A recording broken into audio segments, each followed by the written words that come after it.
welcome to an all-new Marvel Cast Explosion Network's hub of all things Marvel, a place to talk about everything MCU and beyond, from Avengers and Defenders to Asgardian and Iron Lad. My name's Ashley Hobley, your guide down the Witch's Road, and joining me today is the astonishing Dylan Blight.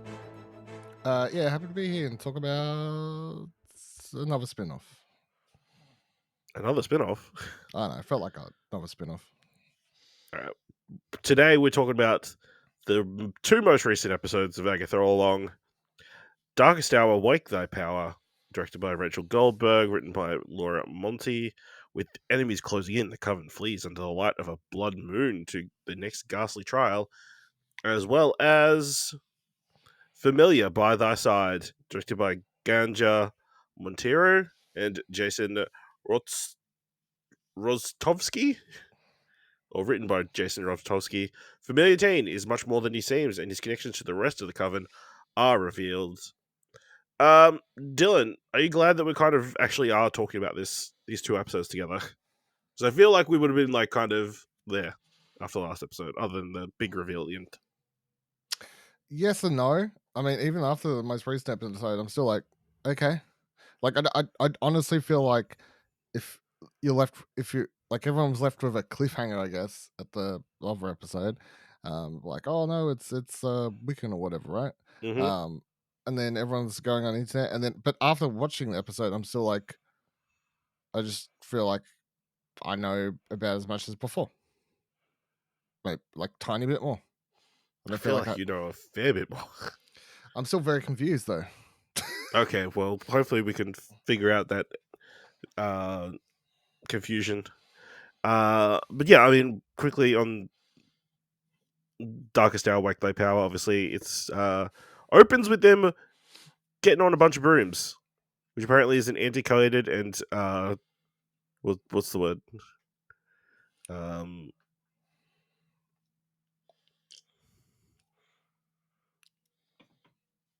Stereotyped mode of transport for witches, but they do it anyway, and it's looked pretty solid. We also get an explanation as to who the Salem 7 actually are, which is the children of the witches that Agatha killed, that she spared. And she gives the excellent line, that'll teach, lesson learned, show no mercy. Which is fair, because if the children of the people you kill come to kill you after you spare their lives, a little messed up. But yeah, the third trial is they've got to contact somebody who's passed away using a Ouija board, and after Agatha makes a joke about it being Mrs. Hart, or Mr. Shart, as some people have been making jokes about on the internet, it turns out Mr. Shart. if you do Mrs. Hart, the letters for Mrs. Hart also spell Mr. Shart. Oh, okay, sure. Yeah. Then they contact Agatha's mother, who inhabits her spirit inhabits Agatha's body, and says, Agatha, you're a bad little girl. I should have killed you at birth. Pretty messed up stuff. And yeah, the Coven contemplate leaving Agatha there and continuing on the Witch's Road, her to live forever, stuck with her mother's soul or ghostly form. In her, Alice steps in to try and separate them at some point. Agatha drains her of her powers and may or may not have killed her. Or, well, definitely killed her, but whether it was accidental or not is isn't up for everyone debate. dead by the end of this whole episode? Yeah. Okay. Well, no. There's one person who kind of disappears. Oh, Death. Well, Rio, Agatha, Aubrey Plaza. Yeah. So, Death. Yeah. Teen is pretty pissed off. He gets quite angry. Agatha says, "Oh, you're just like your mother." And then Teen throw like mind controls the other two witches. They throw her into the mud, and then for some reason he blasts them into the mud as well. It appears everybody's dead. He's got a crown that looks like the crown the Scarlet Witch has at the end of the second last episode of WandaVision. That's where we ended the previous week. Yep. I thought it was an okay episode, but it was kind of the real of the end kind of made it more interesting. Yeah, that's fine. It definitely raised it. Yeah, I'm curious as to where Rio has kind of disappeared to, because I didn't notice during the end of the last episode. But I don't know. No idea. Yeah, I mean, they're going to come back. One absolutely. of the main characters of the show, right? So, mm-hmm. But it was a weird. I feel like it was a weird episode. It was the everything that happened. I didn't feel like was any particular. I didn't feel any attachment to the. If there was meant to be like a growth in character and whatever else that was happening with everything, I don't feel attached enough to really care that someone died, I guess. Yeah. Like it just like everything that happened, I was definitely watching the episode, but then it ended and I was like, okay, so this is where you were leading to. Yeah, this is where you're leading to. Yeah, just wanted to play that Billie Eilish song at the end. Yep. I'm the bad guy. No. Oh, that's only Billie Eilish song. I know.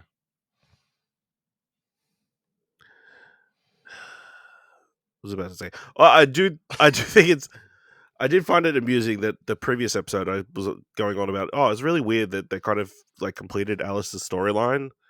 Her big through line of her being cursed is kind of resolved last that on the 4th episode, and then they kill her in the next episode. Oh, that makes sense.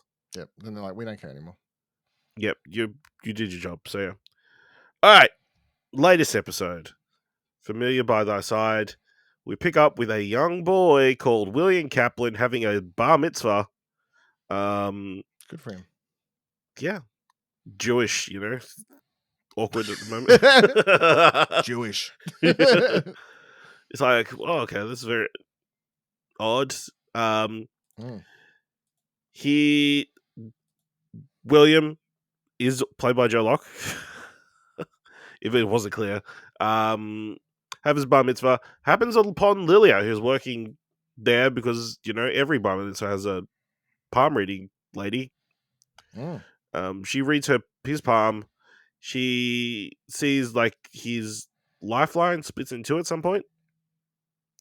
Is like, oh, that's kind of weird. After William leaves his jacket, and she is the one who creates the sigil. It's not exactly clear why. But yeah, she puts it in his coat pocket, and then everybody needs to evacuate the bar mitzvah because something has happened over at Westview. The giant red dome thing is doing weird shit, so everybody's freaking out. They're evacuating. Can I just pause because my favorite part amongst this was wherever they live, which apparently is a town just over from Westview, I guess. That like the normality of the big red spear thing. Like they never evacuated a town that was close enough that if something happened that it could cause this sort of outburst, you know what I mean? They're like, no, you'll be fine. If something ever happens, just evacuate in a rush. I'm sure it'll be okay. When I'm like, in reality, surely if they lived that close, but then it also was like, I'm like, do you live close, or have you weirdly driven out to this particular spot that just so happens to be really close to Westview to do this one bar mitzvah? It was the nicest place, and they already put a deposit down. Yeah, they couldn't change the catering. They had to do it there, and nothing had really done. I mean, during the show, it like grew once. But other than that, it hadn't done much. I'm sure it's fine. But yeah, they're driving home. William's mom is not paying attention to the road properly. They crash. No, she gets distracted by the dome. I guess, but she could, pay attention to the road. Yeah. That's priority number uno. I mean, I get it. There's a big red dome. Like, I feel like it's pretty weird. Yeah. So she crashes the car. Crashes into a tree. That the tree hits the back passenger door where William is sitting. His parents freak out, trying to get help. We zoom in on William, and we hear his heartbeat slowly stop. And then he wakes up. He has amnesia, doesn't remember who anybody is, who anyone around him isn't super familiar with his parents. In the hospital, he starts to be able to read people's minds, which is weird, and definitely, gets him upset and makes it very awkward because his parents are like, "Oh, I wish everything." I don't think they're very understanding, but also I guess these are their most inner thoughts. They're like, "It's been a week. Why the fuck isn't he the same as he was before this car accident?" Why? When is my boy going to be my boy? He's sure he just went through this super traumatic experience. Almost died, appeared to have died, definitely actually did die. But no, you need him to sort shit out quick. Also, do you want to attempt to explain to me what the fuck happened here? Okay. Because I understand on paper that he dies, it's a husk of a body, or whatever. Charles Xavier. Yeah, but there was no like red energy burst to explain that Billy has like left. And also, Billy wasn't a real person. That's the other part that gets me. Wasn't Billy just a thing that she created? I mean, all things are things that also things. Make all people are things that people created. You know what I mean? Does this also make the Doctor Strange movie very weird? Where she's like trying to get her kids back, but it actually turns out her kids have been, well, at least one's been alive the entire time. No, because I guess she wouldn't have thought to look for them in another body. Just saying, if she's got the all-powerful magical book and her kid's out there in another... It's so much easier to go steal another child from another universe, you know what I mean? It just makes that movie very weird now that like she goes on this killing rampage to get her kids back, but it's like one of them is over here. Yeah. Well, one of them, they don't know that they're her children, and again, she assumes that they dissipated while she destroyed her Westview, right? Yeah, well, them dissipating did make sense. So yes, is my I mean, they did like a short recap at the start of the episode, trying to remind you about what happened.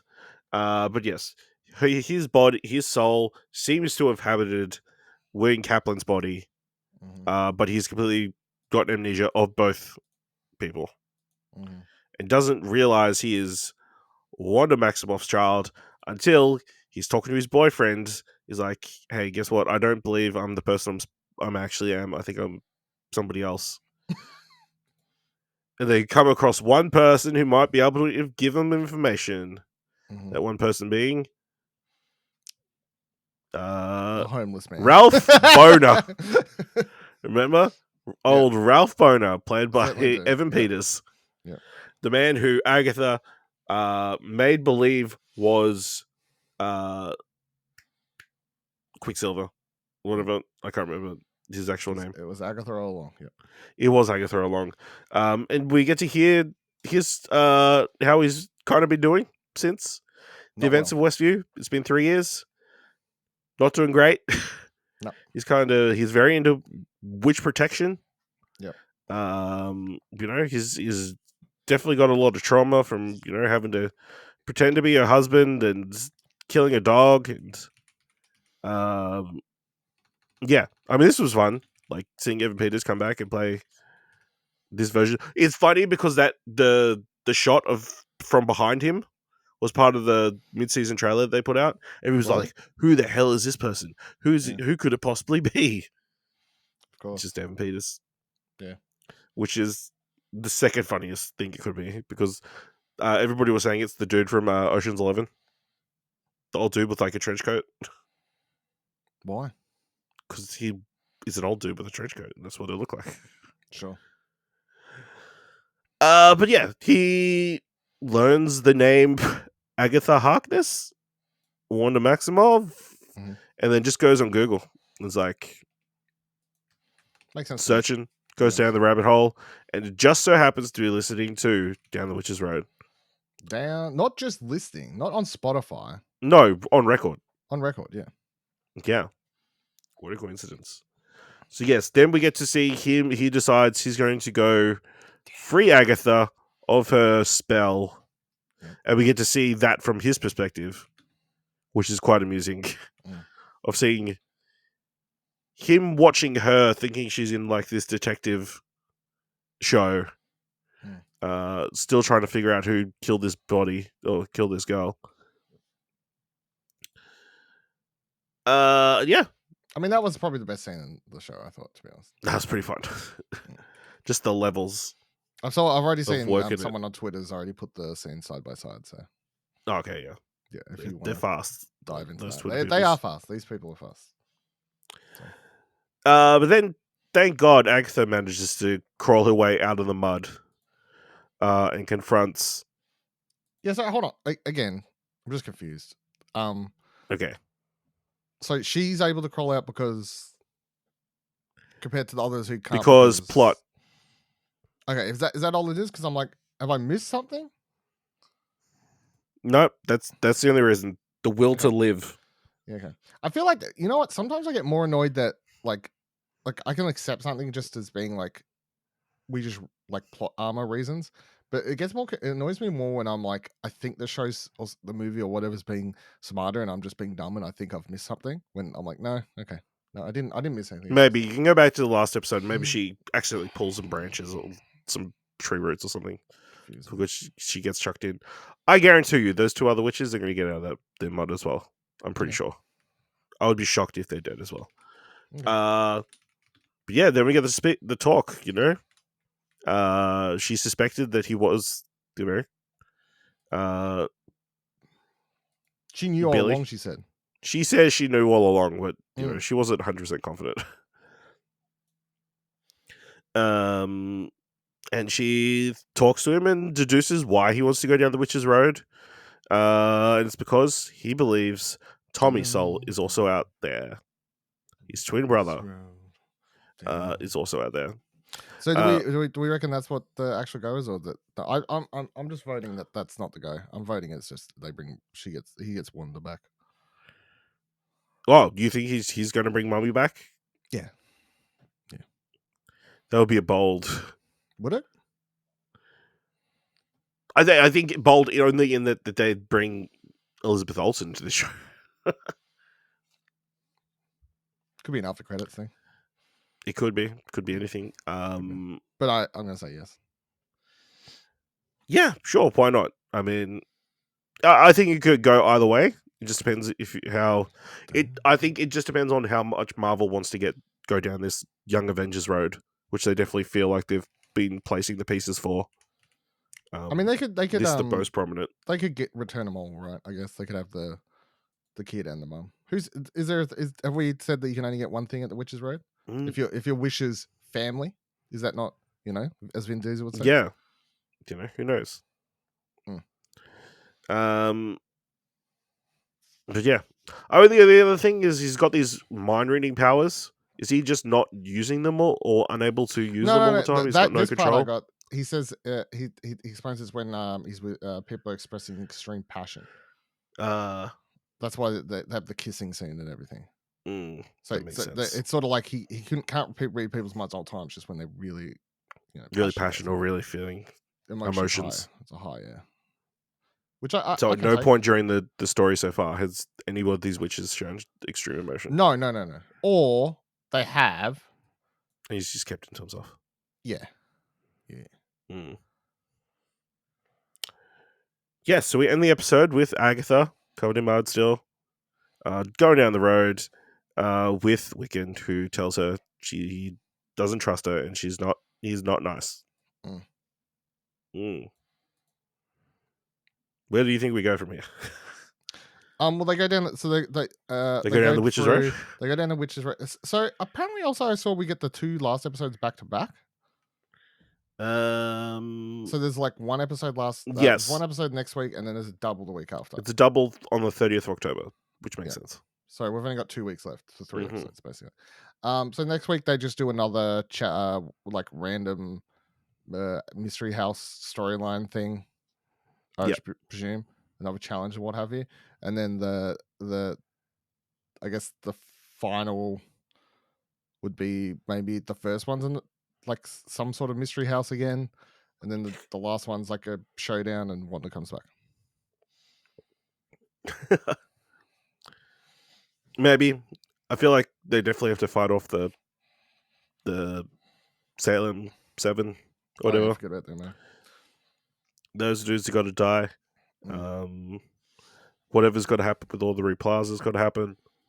There's a bunch of stuff that's still going to come. And yeah, seeing exactly what Wiccan wants at the end of the road is going to be interesting.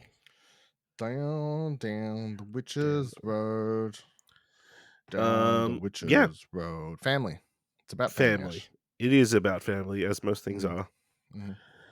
Any other final thoughts before we wrap things up?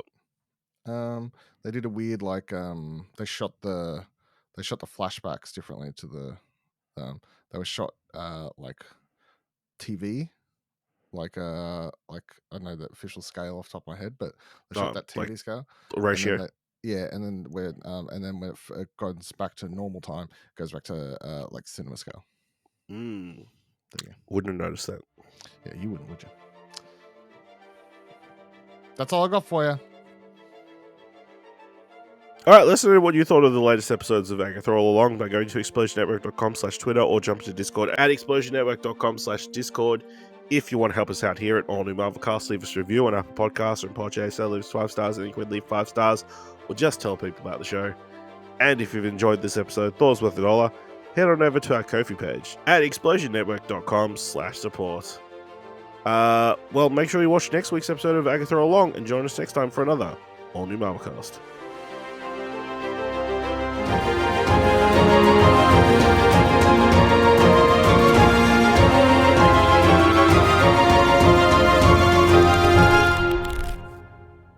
How lucky is it that all those names were on Wikipedia or on these random websites? The only Google search in that whole sequence that I sort of enjoyed was the part where he Googles Agatha Harkness and there was no results straight away. I'm like, I can appreciate that, the fact, but then he just puts in like witch, and then suddenly it's like, here's all the results. And how good is the image search on this version of Google? Fucking AI is good, hey. So must have like shield technology behind it. It's really good. I've tried dragging in like official pictures of actors, and Google goes, I don't know who the fuck you're looking at for. Who the fuck is this person? Yeah.